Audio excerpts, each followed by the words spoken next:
السلام علیکم دوستو تازہ ترین خبر آ رہی ہے کہ اسد عمر جو کہ پاکستان کے وزیر خزانہ تھے انہوں نے استعفیٰ دے دیا ہے۔ اس کی وجہ یہ تھی کہ ان کے بہت سے غلط فیصلوں کی وجہ سے نہ صرف ملک کو بہت زیادہ نقصان ہوا ہے، ملک کی اکانومی بہت زیادہ ڈاؤن ہوئی ہے اور بہت سارے انویسٹر ہمارے ملک سے اپنا پیسہ لے کر چلے گئے ہیں۔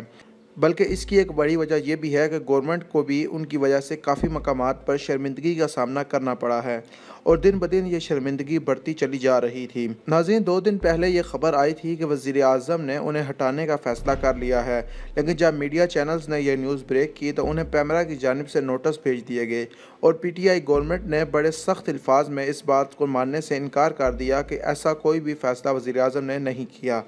لیکن آج 2 دن بعد اسد عمر نے خود اس بات کی تصدیق کر دی ہے کہ وہ وزارت خزانہ چھوڑنے جا رہے ہیں اور انہیں وزارت بجلی آفر کی گئی تھی، لیکن انہوں نے اس بات سے بھی انکار کر دیا اور کہا کہ وہ پاکستان کا اب کوئی بھی ادارہ سنبھالنا نہیں چاہتے۔ دوستو، جب بھی کوئی وزیر خزانہ اپنی پوسٹ چھوڑتا ہے تو اس کا اختیار آٹومیٹکلی وزیر اعظم کے پاس چلا جاتا ہے۔